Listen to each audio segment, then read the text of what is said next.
3.500 anos atrás, os antigos egípcios, feridos em batalha, já curavam suas cabeças e registravam em papiro uma palavra que ainda ecoaria através dos séculos: cérebro. Eles não sabiam, mas naquele gesto simples estava nascendo a busca que moldaria a ciência moderna. Hoje, vamos contar a história de como descobrimos que dentro daquele órgão maravilhoso reside a origem de tudo o que pensamos, sentimos e fazemos. Esta é a história das raízes científicas da neurociência cognitiva.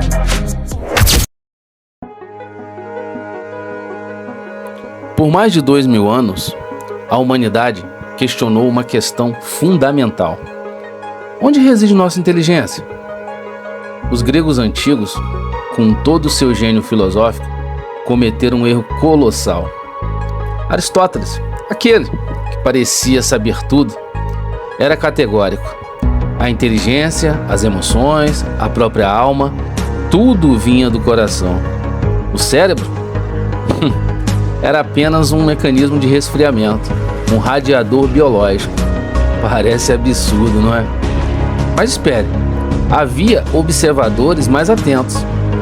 Alquimeão de Crotona, um médico grego que viveu no século IV a.C. e foi discípulo de Pitágoras. Durante suas dissecações, viu algo que Aristóteles nunca viu: nervos ópticos. Aqueles filamentos brancos conectando os olhos diretamente aos crânios. Alquimeão tinha uma intuição revolucionária. Talvez o cérebro fosse realmente importante. 2.000 anos se passaram. Enquanto isso, Galeno de Pérgamo, um médico romano brilhante que trabalhava com gladiadores, observava algo inescapável. Quando a cabeça era ferida, a mente sofria. Quando o cérebro era lesionado, a memória desaparecia. Os olhos deixaram de funcionar, a fala se perdia. E então, Galeno ousou, afirmou o que ninguém havia declarado com tanta verdade: era o cérebro, não o coração. O cérebro era o centro de tudo. Galeno tinha razão, mas passariam 14 até séculos o mundo científico acreditasse plenamente. 14 séculos de ignorância. Era como se a humanidade tivesse encontrado a resposta no século II e depois tivesse perdido na névoa da Idade Média. Não era até o Renascimento que alguém conseguisse parar o tempo e realmente olhar para o que estava diante de seus olhos. Andreas Vesalius, em 1543, publicou suas análises anatômicas elaboradas do cérebro.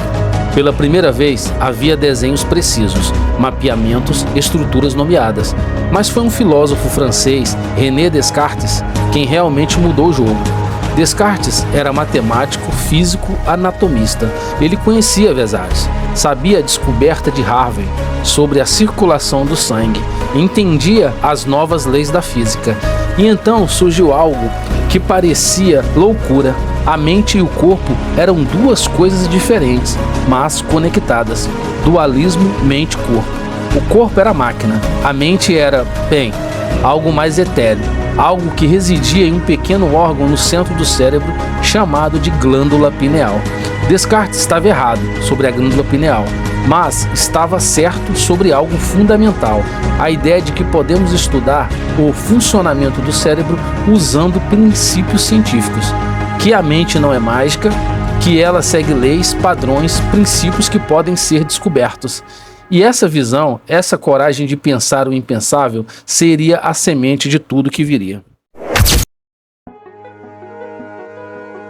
Agora, vemos um personagem fascinante: Francisco José Galo, um médico alemão que viveu entre 1758 e 1828.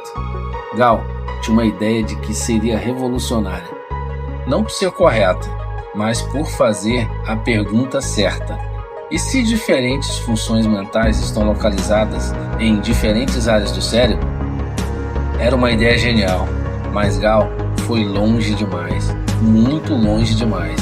Ele olhou para os crânios e pensou: se uma área do cérebro é usada com mais frequência, ela vai crescer, e se crescer vai deformar os crânios. Então desenvolveu a frenologia, a crença de que você poderia ler a personalidade e as habilidades de uma pessoa simplesmente medindo os surtos em sua cabeça.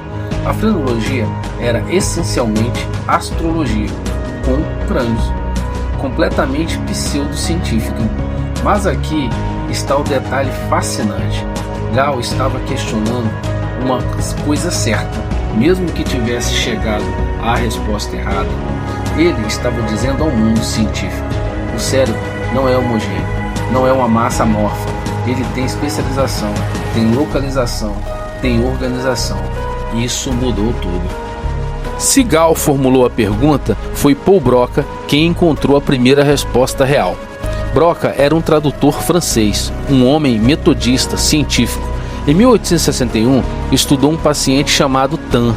Tan era seu apelido porque era praticamente a única palavra que poderia dizer: bronzeado, bronzeado. O homem entendeu tudo o que ele estava aqui. Seus pensamentos permanecem intactos, mas não consigo falar. Broca acompanhou o paciente. Quando Tan morreu, Broca fez uma autópsia e encontrei uma lesão específica, uma área muito precisa no lobo frontal esquerdo, uma região que agora chamamos de área de Broca. Aqui estava a resposta de Gall, mas real, concreta, verificável. Não era frenologia, era neurociência. Alguns anos depois, em 1874, outro neurologista alemão chamado Karl Wernicke fez uma descoberta paralela. Seus pacientes conseguiram falar fluentemente, mas não compreenderam a linguagem. Tinham lesões em outra área, também no lobo esquerdo, mas em outro local diferente, a área de Wernicke. De repente, o mundo científico descobriu: a linguagem não era uma função única, era distribuída, tinha partes, tinha especialização, tinha localização. E isso abre a porta. Se a linguagem tinha localização, talvez tudo tivesse acontecido. Talvez me lembre, talvez emoção, talvez percepção, talvez toda a mente humana fosse um mosaico de especializações. Essa ideia radical em 1861 seria a base sobre a qual construiríamos tudo o que viria. Mas, para realmente entender como o cérebro funciona, precisávamos enxergá-lo, literalmente. E isso só foi possível quando Camillo Golgi, um histologista italiano, inventou um método revolucionário. Uma técnica de coloração que tornava os neurônios visíveis sob o escopo. De repente, aquele tecido rosa pálido se tornou preto. Você pode ver as estruturas como conexões, os detalhes, mas aqui entra um dos maiores dramas da história científica. Golgi olhou para aquelas imagens e viu uma rede contínua, uma massa única de tecido conectado, um sincero, tudo interligado, tudo junto. Seu colega espanhol, Santiago Ramón y Cajal, viu a mesma imagem, mas chegou a uma conclusão completamente diferente. Ramón e Cajal viram células, neurônios individuais, unidades discretas, separadas, conectadas uma a uma. Sim, mas em pontos específicos. O que chamaria de sinapses. Não era um contínuo, era uma democracia neuronal. Bilhões de pequenas unidades votando juntas. Cajal estava certo. Mas essa descoberta foi tão revolucionária, tão contraintuitiva, que ganhou o Prêmio Nobel em 1906, compartilhada com Golgi, o homem cujo método permitiu a descoberta, mas que estava fundamentalmente errado sobre o que via. Os desenhos de Cajal, cuidadosos, meticulosos, artísticos, ainda são usados hoje em livros de neuroanatomia, não porque sejam apenas bonitos, mas porque são cientificamente precisos. Cajal tinha visto pela primeira vez na história humana as verdadeiras estruturas da mente. E aqui está o ponto crucial. As células nervosas, os neurônios, não estavam fixas, não eram estáticas, elas poderiam mudar, poderiam se reorganizar, poderiam ser moldados. Essa descoberta abriria caminho para uma ideia ainda mais revolucionária. Avancemos para o século XX. Os cientistas da primeira metade do século foram obcecados com uma coisa: objetividade. Eles disseram: a mente é invisível, os pensamentos são indetectáveis, as emoções são subjetivas. Se não conseguir medi-lo, não conseguir estudá-lo, então ele não existe para a ciência. Nasceu assim o behaviorismo, uma filosofia científica que dizia: esqueçam a mente, estudem apenas o comportamento observável. Estímulo entra, resposta sai. É assim que funciona. Um homem chamado B.F. Skinner colocava ratos em caixa. Descubra como controlar seu comportamento. Publicava suas descobertas. E por décadas inteiras, a psicologia experimental atingiu esse caminho. Mente fechada, comportamento aberto, aquilo era ciência.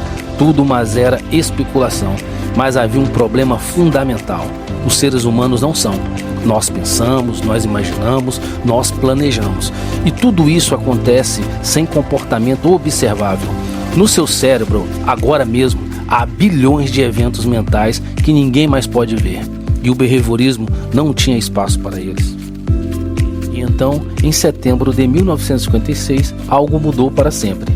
Num simpósio ocorrido no Instituto de Tecnologia de Massachusetts, eminentes pesquisadores se reuniram para discutir teoria da informação, linguagem e máquinas pensantes. George Miller apresenta trabalhos sobre as limitações da memória humana. Noam Chomsky atacava ferozmente as propostas behavioristas, mostrando que a linguagem humana era muito mais complexa do que qualquer modelo de estímulo-resposta poderia explicar. Alan Ewing e Herbert Simon demonstraram máquinas que resolvem problemas. E de repente, e a disputa sobre quem exatamente, expressou uma ideia de que soaria revolucionária. E se o cérebro fosse como um computador? E se pudéssemos estudar os pensamentos mentais aplicando princípios de processamento de informação? George Miller, para ser preciso, dataria mais tarde o início dessa revolução em um dia muito específico, 11 de setembro de 1956. Naquele dia, a psicologia parou de ser apenas sobre o que você faz e começou a ser sobre o que você pensa. Ou, nas palavras de Jeremy Brunner, um dos grandes pensadores da época, a era da revolução cognitiva. Um esforço completo para estabelecer sentido como conceito central da psicologia. Não há comportamento, sentido, significado, interpretação, e essa mudança de perspectiva, essa simples redirecionalização da atenção científica de o que fazemos para o que pensamos possibilitaria tudo o que viria depois. Em 1967, um psicólogo chamado Ulrich Neisser publicou um livro chamado Psicologia Cognitiva. Parecia um título simples, mas era um manifesto, dizer em voz alta: a mente é real. Os processos mentais podem ser treinados, e quando olhamos de verdade para como os humanos percebem, lembram, pensam e aprendem, vemos estruturas, padrões, processos que seguem regras. A psicologia cognitiva começou a mapear essas estruturas mentais, como a memória de curto prazo tem um limite, como confirmamos padrões, como processamos linguagem, como tomamos decisões. Isso não era especulação, era experimentação rigorosa, medição precisa, dados quantificáveis, e de repente havia um novo campo, a ciência da mente. Não é uma filosofia da mente, a ciência. Mas havia um problema. A psicologia cognitiva estudou a mente como se ela fosse um software, um programa executando processos em um computador abstrato. E a neurociência estudava o cérebro como se fosse apenas estrutura, anatomia, circuitos fixos. Quem ligaria essas duas coisas? Em 1949, um psicólogo canadense chamado Donald Hebb publicou um livro intitulado A Organização do Comportamento. Era um livro um pouco lido, pouco entendido, mas tinha uma ideia de que transformaria tudo. Quando o neurônio A dispara repetidamente e consegue fazer com que o neurônio B dispare, algo muda entre eles. A ligação fica mais forte e as células que disparam juntas permanecem conectadas. Era uma ideia simples, quase óbvia, mas tinha implicações colossais. Significava que o cérebro não era fixo, que as conexões nervosas, as sinapses, poderiam ser reforçadas ou enfraquecidas, que a mente poderia moldar o cérebro, que a aprendizagem era mudança física, biológica. Hebb plantou uma semente, mas passariam décadas até que os cientistas conseguissem verificar suas ideias experimentalmente. Porque, para essas mudanças recorrentes, você precisaria de ferramentas que ainda não existiam. Na década de 1980, algo extraordinário estava acontecendo. A psicologia cognitiva tinha desenvolvido modelos sofisticados de como a mente funciona, como processamos informação, como aprendemos, como recordamos. Mas era tudo muito teórico, muito abstrato. Enquanto isso, a neuropsicologia, o estudo de pacientes com lesões cerebrais, estava reunindo evidências de que esses processos mentais tinham realmente correlações biológicas. Psicólogos como Tim Challies e Elizabeth Wigington estavam mostrando que quando você danifica uma área específica do cérebro, você danifica uma função mental específica. Não é um efeito geral, é preciso, é localizável. E então, em 1976, enquanto compartilhavam um táxi em Nova York, dois cientistas tiveram uma conversa que mudaria tudo. Michael Gazzaniga, um neurocientista que estudou pacientes com corpo caloso cortado, e George Miller, um psicólogo que havia ajudado a iniciar a revolução cognitiva, fizeram uma pergunta simples: por que não chamamos de neurociência cognitiva? E nasceu um campo. Não mudou o nome de nada que já existia, inventou um novo espaço. Um espaço onde neurocientistas e psicólogos trabalham juntos, onde a anatomia encontra a função, onde a estrutura encontra o comportamento. Mas para que a neurociência cognitiva realmente decolasse, faltava uma coisa crucial: a capacidade de ver o cérebro funcionando em tempo real, enquanto ele pensa, enquanto ele aprende, enquanto ele sente. Por séculos, os neurologistas tiveram apenas duas ferramentas: observar o comportamento de pacientes com lesões corporais ou fazer autópsias post-mortem. Era como tentar entender como um motor funciona olhando para seus restos depois que explodiu. Mas no século XX tudo mudou. Em 1971, a tomografia computadorizada permitiu os primeiros olhares tridimensionais para dentro dos crânios vivos.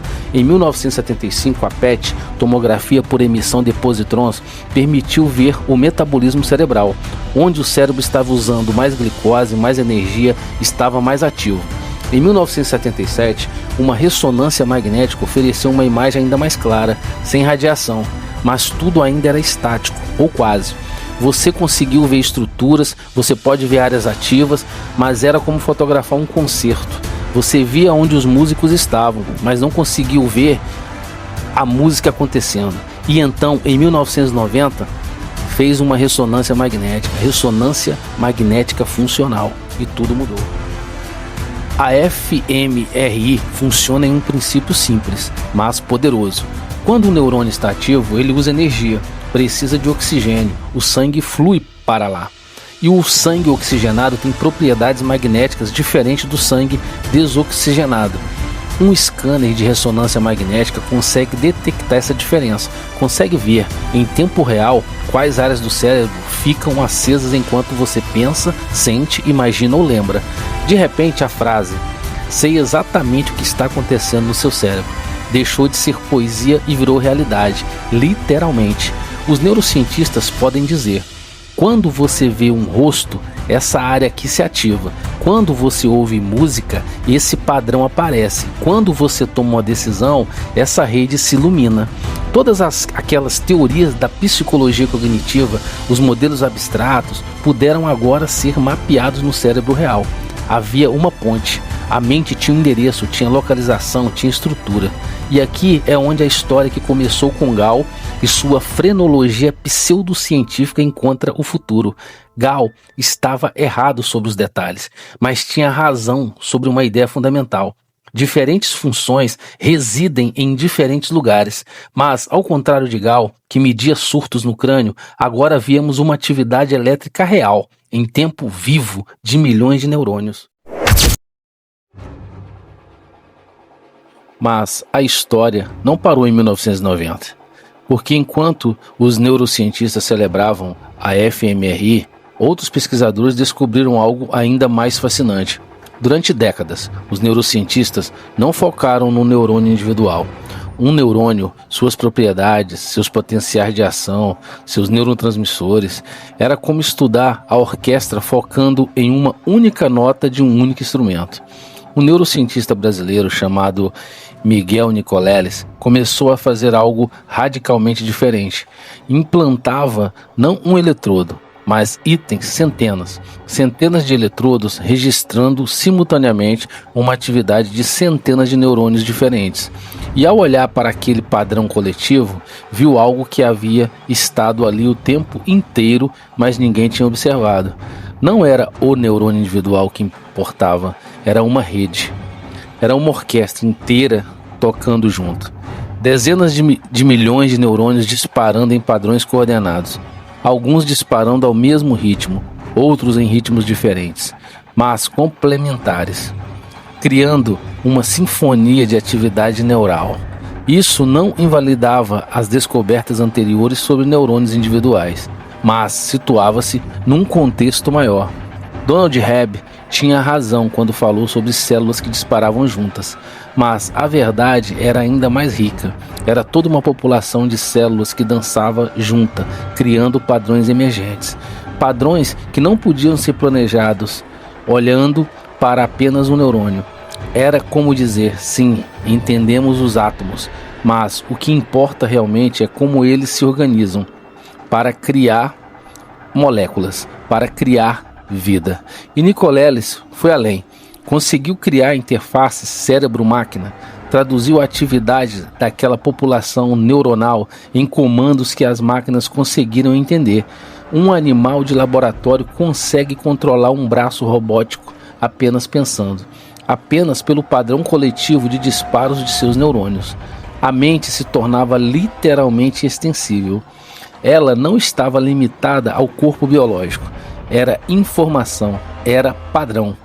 Era algo que podia ser lido, traduzido e transmitido. E aqui chegamos a uma verdade que muda tudo sobre como compreendemos nós mesmos. Seu cérebro não é um hardware consertado. Não vem de fábrica e permanece assim. A plasticidade sináptica, aquela ideia que Hebb propôs em 1949, foi finalmente comprovada. Não apenas teoricamente, experimentalmente, neurobiologicamente. O cérebro é dinâmico, muda constantemente. Responda ao que você faz, ao que você aprende, ao que você vivencia. Músicos desenvolvem uma região auditiva significativamente maior. Motoristas de táxi em Londres, que precisam memorizar todos os caminhos da cidade antes de conseguir uma licença, desenvolvem o hipocampo, região crítica para a memória espacial, dramaticamente expandida. Pessoas que sofreram acidentes vasculares cerebrais e perderam funções, às vezes recuperarão, porque áreas intactas do cérebro assumem funções perdidas. Seu cérebro está se reconstruindo neste exato momento. Enquanto você assiste a esse vídeo maravilhoso e lê as palavras, novas conexões estão se formando. As sinapses estão sendo fortalecidas. Seu cérebro está mudando. Isso tem implicações profundas. Significa que você não está consertado. Significa que a aprendizagem é mudança neurobiológica real. Significa que, em um nível muito fundamental, você é aquilo que pratica, aquilo que estuda, aquilo que faz. Então, vamos ao começo. Há 3.500 anos atrás, um egípcio ferido registrou uma palavra em papiro: cérebro. Ele não sabia que estava iniciando uma jornada que levaria 2 milênios para determinar que sim, era realmente no cérebro que residia na mente. Mas 2 milênios para começar a entender como, e apenas algumas décadas para ver o cérebro funcionando em tempo real, para ler os padrões de atividade de populações inteiras de neurônios, compreender que a mente é algo que pode ser treinado cientificamente, algo que segue princípios, algo que muda, aprende, se adapta. A neurociência cognitiva é jovem demais para ter todas as respostas, mas velho o suficiente para ter feito as perguntas certas. E essa é a verdadeira revolução. Não tenho respostas, métodos desenvolvidos para encontrá-los. A cada dia, em laboratórios ao redor do mundo, neurocientistas estão descobrindo mais sobre como você pensa, como você sente, como você aprende, como você muda.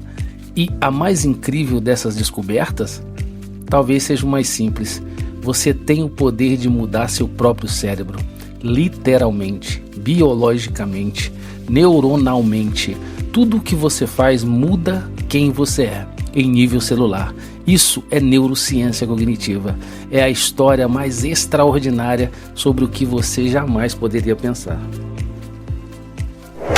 Se gostou dessa jornada de 3.500 anos pela história da neurociência cognitiva que você desenvolveu, inscreva-se no canal Sinapse Cognitiva para mais histórias de como seu cérebro, aquele órgão maravilhoso dentro de sua cabeça, crie tudo que você é. Compartilhe este vídeo com alguém que você deseja saber como realmente funciona na mente humana. E comente, qual foi a descoberta mais surpreendente para você? Gall e sua frenologia? Carral e seus desenhos? Ou a ideia de que seu próprio cérebro está mudando neste exato momento? Eu sou Sinapse Cognitiva, onde a ciência do cérebro encontra a história da mente.